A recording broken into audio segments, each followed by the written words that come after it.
घर का ढाना, कुछ लोगों की टांग पे डंडे मारना, एक आध आदमी का एनकाउंटर करना, इनकी पोल खुल रही है। ना झूठी पत्थरबाजी का आरोप और किसी पे लगा के, या जो पत्थरबाजी करते भी हैं वो भी ये सोच लें कि बचेंगे नहीं। ये सारे के सारे देशद्रोही लोग हैं, जिसकी मानसिकता में ये है कि लोगों को बांट के सत्ता में आना चाहिए या लोगों को बांट के सत्ता में आ सकते हैं।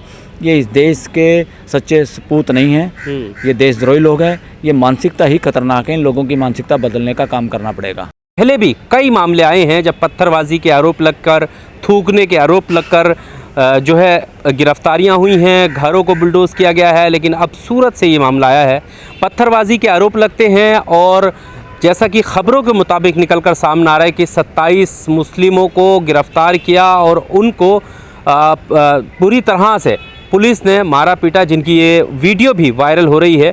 यहाँ पर आप देख सकते हैं वीडियो में कि कैसे वहाँ पर चलकर लोग जा रहे हैं, यानी बुरी तरीके से ये लोग गंभीर रूप से घायल हुए हैं पुलिस के इस पीटने में, जो भी सवाल जवाब हुए होंगे। अब इस पूरे मामले को किस तरह से देखा जाना चाहिए, लीगल तौर पर कैसे कार्रवाई होनी चाहिए थी, जिन आरोप हैं उन आरोपों के तहत जो प्रक्रिया है वो क्या है, कैसे पालन करना चाहिए उस प्रक्रिया का, इस सब पर बात करने के लिए सुप्रीम कोर्ट के वकील बलराज मलिक जी हमारे साथ हैं।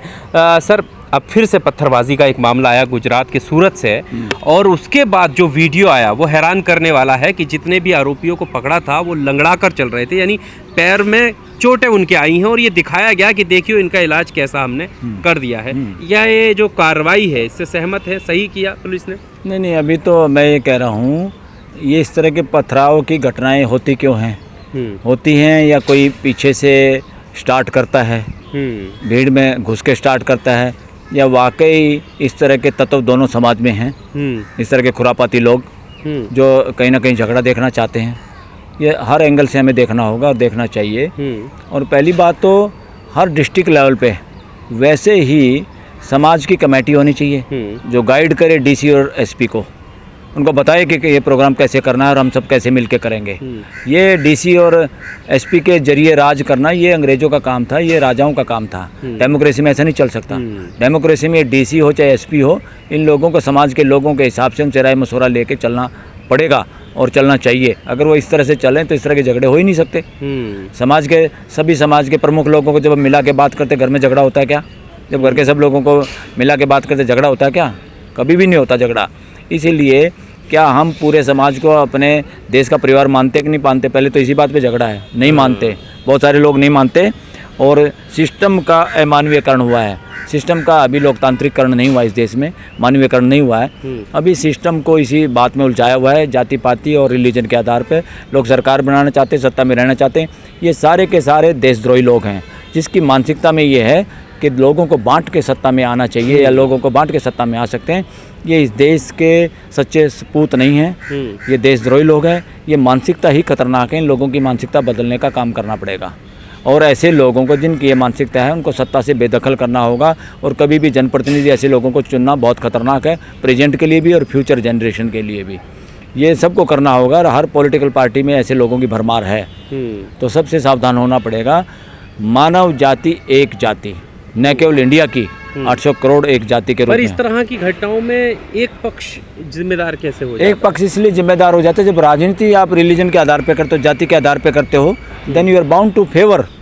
आप फेवर करते हैं, आप अपॉइंटमेंट इस तरह की करते हैं अफसरों की, आप इस तरह का जहर फैलाने की बात करते हैं।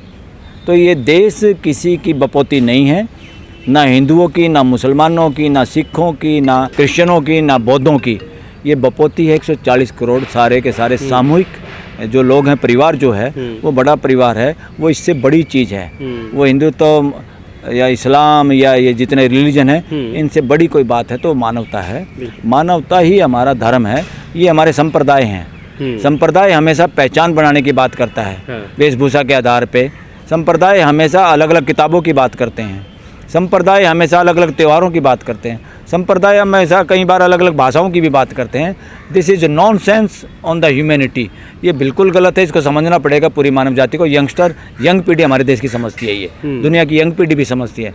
यंग जनरेशन पुराने जो मानसिकता है, पुराने जहर से भरे हुए टेंटेड जो लोग हैं, उस मानसिकता से उनसे ज़्यादा अच्छे और समझदार है नई पीढ़ी। नई पीढ़ी को ये काम करना पड़ेगा। हम सबसे पहले पूरी धरती के 800 करोड़ जो मानव जाति के लोग हैं, हम उसका हिस्सा हैं। और दूसरा, 140 करोड़ जो भारत में लोग रहते हैं वो उस परिवार का हम हिस्सा है। ये तो बहुत नीचे आती है, और फिर हम सारे के सारे 800 करोड़ लोग मानवता का हिस्सा हैं, जो बड़ी बात है। उससे नीचे आता रिलीजन। तो ये छोटी चीज़ें हमारी बड़ी चीज़ को प्रभावित नहीं कर सकती। बड़ी चीज़ सर्वाइव करेगी हमेशा, जितने मर्जी झगड़े कर लो, जितने मर्जी लड़ाइयाँ कर लो। और जो लोग नीचे के आधार पे सत्ता में बने रहना चाहते हैं या आर्थिक संपन्नता या चीज़ों पे कब्जा रखना चाहते हैं, जो रिलीजन के ठेकेदार हैं, इनका भी इलाज करना पड़ेगा इस देश की यंग पीढ़ी ने, यंग जनरेशन ने। इसलिए नेताओं को भी नेतागिरी से बाहर आके स्टेट्समैन की तरह व्यवहार करना चाहिए। जो हमें आज का भी वातावरण उसको भी देखना है, और हमारी भावी पीढ़ियाँ जो जनरेशन में पैदा कर दी यंग बच्चे, उनको भी आगे जीना है। कैसे हमारे जाने के बाद वो अच्छे तरह जी पाएँ, उसके लिए काम करना है। That is the politics. वो राजनीति है। राजनीति MLA MP बनने के लिए, PM CM बनने के लिए नहीं है। राजनीति इसीलिए है हम सब मिल के रह पाएँ और आने वाली पीढ़ी हमारे से भी बेहतर रह पाएँ इकट्ठे। सर, ये सूरत का मामला हमने बताया आपको। इसके साथ साथ रतलाम में भी इसी धार्मिक यात्रा पे ये आरोप लगा कि पत्थरबाजी हुई, लेकिन वहाँ के SP ने जांच में बताया कि कोई पत्थरबाजी नहीं, ये झूठे आरोप थे। और लेकिन इस बीच तमाम दुकानों को और इनको तोड़ दिया गया। इसलिए हमेशा समाज के समझदार वर्ग का, सभी लोगों की ड्यूटी बनती है, हम किसी भी इंसिडेंट पे एकदम रिएक्ट ना हो। एकदम रिएक्ट होंगे तो ये सारा का सारा मदारी जो खेल करना चाहता है, आप लोगों को बंदर समझ के खेल करवाना चाहता है, वो सक्सेस हो जाता है। इसलिए भी किसी भी सूरत में रिएक्ट नहीं करना। घर का ढाना, कुछ लोगों की टांग पे डंडे मारना, एक आध आदमी का एनकाउंटर करना, इनकी पोल खुल रही है जिससे देश इकट्ठा हो रहा है। और बल्कि हमें जिनके को चोट लगती है, जिनकी जान जाती है, हमें दुख है उन बातों का। जिसका घर ढाया जाता है, सबको दुख है उस बात का। मगर इस तरह का इमीडिएट इलाज की व्यवस्था इस देश में नहीं है, और इतना इमीडिएटली यहाँ पर कोर्ट भी इस देश में अभी इतनी एक्टिव नहीं है। वरना ऐसे ऐसे लोगों को इस तरह की हिम्मत आती कहाँ से है? हिम्मत ही नहीं होनी चाहिए इस तरह के तत्वों को, जिसको पता है कि बचोगे नहीं, ना दुष्प्रचार करके, ना सरकार से, सरकारी कर्मचारियों से गलत काम करा के, ना झूठी पत्थरबाजी का आरोप और किसी पे लगा के, या जो पत्थरबाजी करते भी हैं वो भी ये सोच लें कि बचेंगे नहीं। अगर इस तरह का मैसेज देश की जुडिशरी दे पाए, नेताओं पे तो भरोसा नहीं, अफसरों पे कोई भरोसा नहीं। अफसर तो नेताओं के मदारी के बंदरों की तरह काम कर रहे हैं, ऐसा ज़्यादातर लगता है। और ईमानदार ऑफिसरों को सिक्योरिटी नहीं है, ईमानदार अफसरों को न्याय नहीं मिलता। कई बार कोर्टों से भी वो डिमोरलाइज होते हैं। चाटुकार, चापलूस पॉलिटिक्स में भी और प्रशासन में भी हावी रहते हैं, पदोन्नति पाते हैं, पैसा कमाते हैं, ठगी मारते हैं। तो इसलिए देश के लोगों को समझदार होना पड़ेगा, और कोई किसी का अब बुलडोज नहीं कर सकता। इस देश में सुप्रीम कोर्ट में केस पेंडिंग है, कोई बुलडोज करने की किसी को पावर नहीं है। It is the only court which can decide. और कोर्टों को भी मैं तो ये कहता हूँ, कोर्टों को भी चीज़ों को भावना के आधार पर नहीं जाना है, हकीकत के आधार पर जाना है, रियलिटी के आधार पे जाना है। कोई चीज़ कितनी पुरानी बनी हुई है, अगर उसको कोई आज कहे ये तो फलाने के इसमें ज़मीन लिखी हुई है, उसके नाम लिखी हुई है, ये किसी और की ज़मीन है, ये खेल नहीं चलेगा देश में, ना चल सकता। अगर 100, 200, 400 साल पुरानी कोई चीज़ है तो अगर कहें कि ये तो फलाने की है, ये तो रिकॉर्ड में कुछ हो रहा है, ऐसा नहीं चलेगा। जो जहाँ पर है वो वहीं पर रहेगा, और वहीं पर रहने की ज़रूरत है। इसको हम सबको एक्सेप्ट करना चाहिए।